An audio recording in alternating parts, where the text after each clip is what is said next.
There we are. I think. I don't see myself. Boom.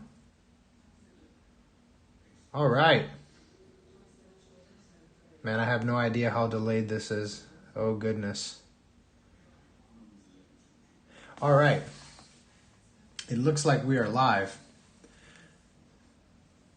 So here's what I wanted to do.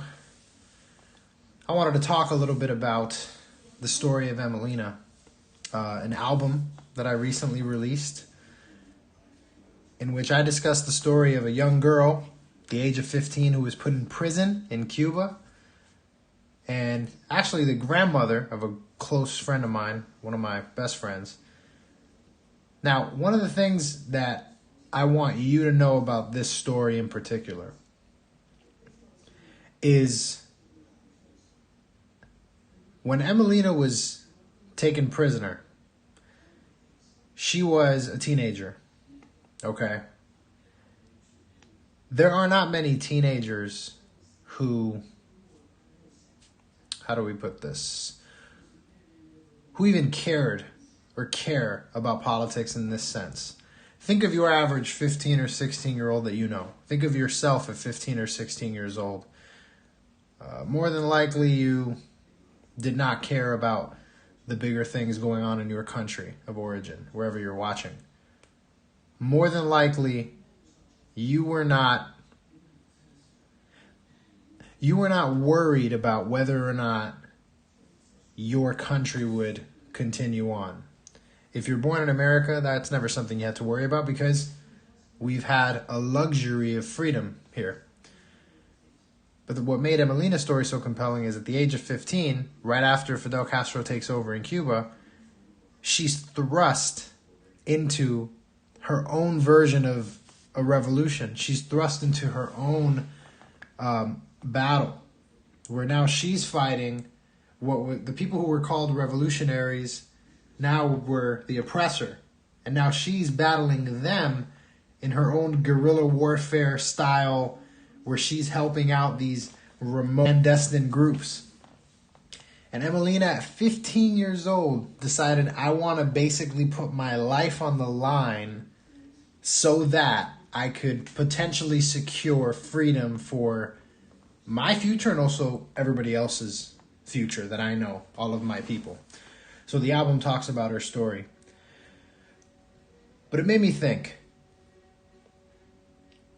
how precious is the notion of freedom, the notion of not being oppressed, that only those who do not have it, only those who do not experience it, only those who have not been able to grow up in it, usually are the ones who are most appreciative of it.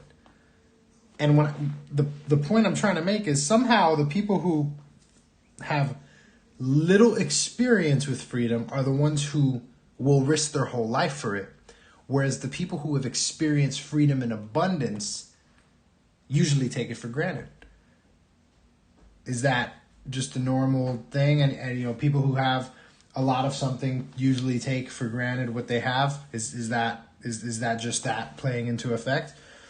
No, I think that there are certain things that one experiences that its value increases exponentially by its scarcity.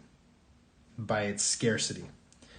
The inability to have access to it increases its value to that person.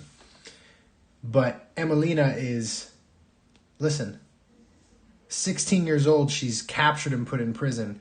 Her whole goal was to help her father essentially fight back against the people who were oppressing her nation. Her only desire was to see that mission for Cuba's freedom completed. And so she did what she had to do. They were a nonviolent group, but they were taking many risks in just being anti-government in that time. And the methods, that's just another thing that just gets me, man. Americans' fascination with socialism. I'll just never understand this, man. I'll just never understand it. I am acutely familiar with the most bitter flavor of socialism. Okay, so maybe I have a very one-sided opinion because I've tasted the bitterness of that dish, whereas other people might have tasted another form of it. But the fascination of most Americans with socialism, I think, comes more from idealism. I would say more of a distaste for capitalism than anything. But Emelina was very well educated. She knew about governments. She knew about how systems worked. And she knew her history. And so her fight against socialism and communism in Cuba was rooted in what she knew was possible in Cuba. The economic booms in Cuba. The freedom that they enjoyed. The culture that they enjoyed. She knew that that was attainable, even though there was a dictator present prior to Fidel Castro. She knew that there was indeed a future for Cuba that did not involve restriction of freedom. But you guys, it's something out of a movie. Like, do you understand it's something out of a movie, what Emelina did?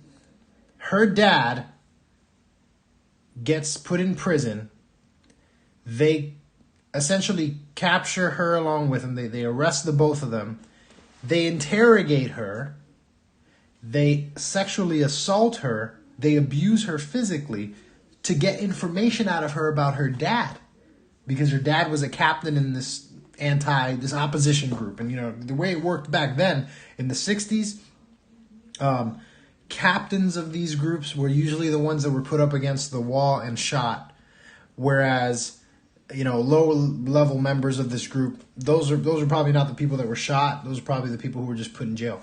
But she is the next of kin for, you know, her dad. So they're trying to land her dad. They're trying to get him. They're trying to single him out. And she said absolutely nothing to them. You have to understand, she's 16 years old. She's being interrogated sometimes by 3 adult male guards at a time. And she looks them in the eye and says nothing. Nothing that incriminates her father or any other people she was with. On top of that, backtrack a couple weeks prior to the arrest, or prior to these interrogations, she finds all the documentation that would incriminate all the people in her father's group and burns the paperwork, hiding the ashes. She literally saved hundreds of men who did not get arrested because their involvement in this anti-Castro group was unknown because Emelina burned the papers. Then she gets put into the interrogation room and they want to get this information out of her another way because they couldn't get the paperwork because she burned it. Now they're trying to get it some. It's a really compelling story. And I wanted to talk about it for a little bit because there is something incredibly powerful about that specific story of feminine strength. Like Emelina is a perfect example of the power of what others might consider weak or fragile can be used toward powerful things. She's a perfect example of that. And I find it to be one of her greatest qualities, even till today, is her beauty. Her utter beauty that somehow emanated from within her. And you see it all throughout, you know, in her book, in the album. I tried to portray that. I tried to portray a person who was so hopeful, who was so diligent, and who was so furiously committed to the fight for freedom and furiously committed to her father. If you've listened to the album, you've heard that. The last video I think I posted on this channel was the entire lyric video of the album. It's gotten a good amount of views, actually. I'm kind of surprised because other stuff that I've posted on here didn't get a lot of traction, but this one moved. And let me tell you, I can't stress it enough. I so desperately want the world to hear this story, mainly and primarily because Emelina deserves it. Because the sacrifice that she put in, which ended up leading to the salvation of men around her, including her own father, ought to be an example of what it's like to stand in the face of an oppressor of evil with dignity, and never compromising the truth, never compromising the fact of the matter, and never compromising your ethics, no matter what. And she was a perfect example of survival not being at all a factor. She did not care about how she ended up. If she cared about that, she would not have stayed silent. That's for sure. Not after what she suffered. So, a short little live. I'm playing around with this new streaming technology. I want to start coming on here and talking a little more about music and ideas that I have. But please listen to the story of Emelina. It's a story that I think will impact you. And if you care at all about the concepts of freedom, if you care at all about feminine stories, about stories of perseverance and sacrifice and love, you will care about this story. And I want you to specifically do it for her, because she's still with us. And it would be a damn shame if her story did not get out there more than it is. Because she's well known in certain circles in Miami, because she's a very popular figure in the Cuban exile community. But the world doesn't know this story, and it needs to. And I'm going to be campaigning that this story gets told. I've reached out to, you would not believe who I've reached out to get this story told. It's been crickets, but I really want this story to be told. I'm desperate for this story to be told, because it is a movie. It's a movie is what it is. The story of Emelina might as well be a movie. So yeah, if you enjoyed this video, like it, comment. If you listen to it, I don't even know when you're going to see this video. Probably not now. But if you see this video and you don't even know what the heck the story of Emelina is, listen to the album. It's on my page, and connect with that. Understand that this is a real life story. This is nonfiction. A story of a person who risked it all, sacrificed it all, and who suffered much.